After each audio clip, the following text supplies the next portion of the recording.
सदगुरु देव की जय हो, बंदी छोड़ कबीर साहब की जय हो, बंदी छोड़ रामपाल जी महाराज की जय हो। सत्साहब पुण्यात्माओं, आज हम शब्द क्या है जानेंगे। जैसे काल के दूत कहते हैं कि तुम्हारा निज स्वरूप ही सार शब्द है, क्या कबीर साहब ने निज स्वरूप को ही सार शब्द कहा है, या ये अधूरे गुरु आपको मूर्ख बना रहे हैं? इसके बारे में जानते हैं। सोचो, अगर सार शब्द जीव के पास होता तो कबीर साहब को ये शब्द कहना नहीं पड़ता है। आदि नाम हम भाग सुनाया, मूर्ख जू समझ ना पाया।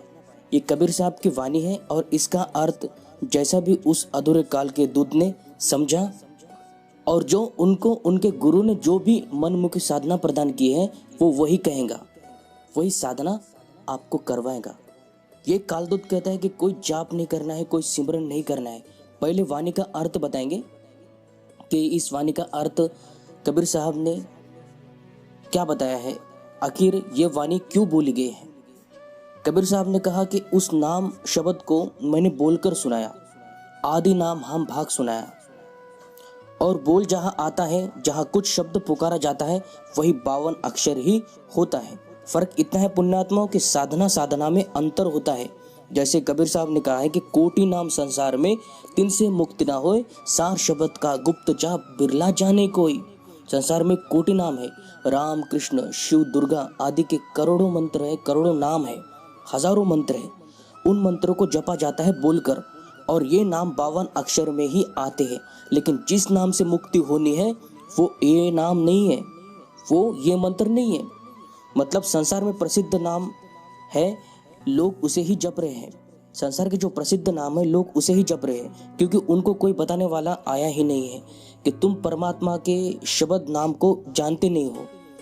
तुम 3 गुण सत्य रज तम, इनके ही मंत्र, इनके ही नाम जप रहे हो और इनसे मुक्ति होने वाले नहीं है। क्योंकि संसार से अलग और गुप्त नाम है जो सदगुरु अपने शिष्य को देता है, जिसका जप करना होता है। जप के भी 3 प्रकार है। पहला जप प्रकार होता है नाम शब्द मंत्रों का उच्चारण करके बोलकर जपा जाए, ये तो हुआ पहला प्रकार। दूसरा प्रकार जो होता है वो होता है अजपा जाप प्रकार, जो श्वास उश्वास में नाम शब्द को जपना होता है, इसे ही श्वासों की साधना कहते हैं। और तीसरा जो प्रकार होता है बिना बोले बिना कहे, होठ कंठ जीवा से परे, निशब्द सुरत निरस से जप होता है, जिसे नी अक्षर शब्द साधना भी कहा जा सकता है। तो इस प्रकार से जप के 3 प्रकार होते साहिब कबीर जी की वाणी में मिलता है इसका प्रमाण। कोई अधूरा गुरु कहता है कि ये तेरी सांसें जो चल रही है यही अजपा जाप है। नहीं भाई, ये केवल खाली श्वास है, इसमें कोई मंत्र नहीं हो रहा है, ये बिना नाम के व्यर्थ ही जा रहा है। ऐसे काल के दूत के पास कोई साधना नहीं होती है, जो अपने सांसों को ही अजपा जाप समझने की भूल करता है। और जो गुरु साधना के मंत्र देता है उसका खंडन अधूरा गुरु करता है। खुद का ध्यान जो करेगा वो घोर नरक में जाएगा। जीव आत्मा इस भवसागर के चक्कर काट रही है और नकली गुरु इस जीव आत्मा को ही परमात्मा बना के बैठे हैं। ये महामूर्खता है। निशब्द की साधना जो है वो सूरत और नीरस से होती है। जैसे कबीर साहब की जो साधना है, जो सार शब्द का केवल और केवल सार शब्द का ही सुमरन सूरत और नीरस से होती है, उसकी साधना सूरत और नीरस से उसका जप किया जाता है। वो साधक को सदगुरु गुप्त रूप से भेद बताते हैं और सदगुरु के माध्यम से ही उस गुप्त रूप को पाया जा सकता है। नकली अन्य जितने भी गुरु हैं वो नकली साधना आपसे करवाते हैं। और खुद का स्वरूप का ध्यान करना, आत्म स्वरूप को साधना, ये महामूर्खता है उन गुरुओं की जिसने ये ज्ञान बांटा और मूल ज्ञान के नाम पर यही सार शब्द आपको बना के दिया है कि तुम ही खुद सार शब्द हो। ये मूर्खता है। गरीबदास महाराज ने क्या कहा है अमरलोक और मूल मंत्र के बारे में, अर्थात उस अगम भूमि सतलोक को पाना है तो सबसे पहले मूल मंत्र को भी जान लो। खुद को जान लेना नहीं है, मूल मंत्र को जानना है।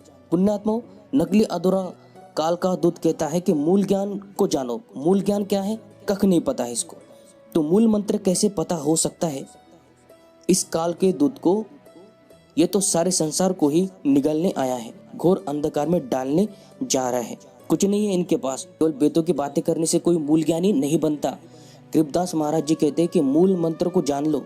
यहाँ केवल पवित्र ज्ञान और मूल ज्ञान से मुक्ति नहीं मिलेगी, मूल मंत्र से मुक्ति मिलेगी।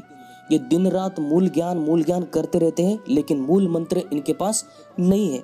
पवित्र ज्ञान परमात्मा की महिमा है, मूल ज्ञान शब्द का भेद होता है और मूल मंत्र से निज वस्तु प्राप्त होती है।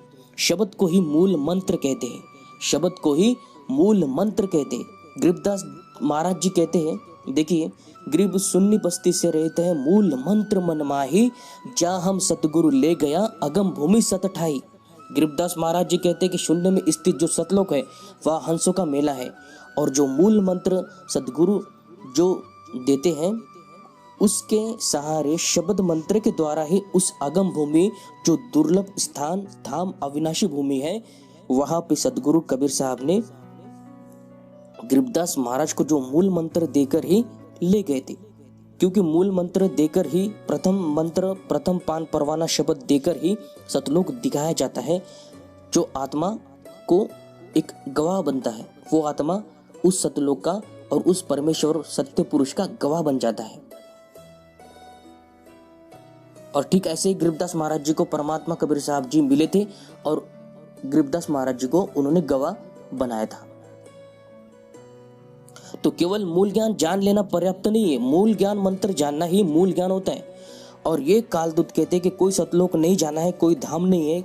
और वाणी संत नामदेव महाराज की लेकर कहते हैं कि ना कहीं गया ना आया, गूंगे ने गुड़ खाया। इस वाणी के आधार पर काल के दूत अधूरे गुरु कहते हैं कहीं जाना नहीं है, ये आत्म अनुभव है। जैसे गूंगे को किसी ने गुड़ खिलाया हो और वो उसे बता नहीं सकता है कि गुड़ कैसा है। अरे महामूर्ख, ये निशब्द की अवस्था वहां आगम भूमि देखने के बाद होती है जीव की, क्योंकि शब्द बोली भाव प्रकट नहीं हो पाता है। वो ऐसा जगह है, ऐसा स्थान है जिसे देखने के बाद कोई शब्द ही मुख से नहीं निकलता है जीवात्मा के।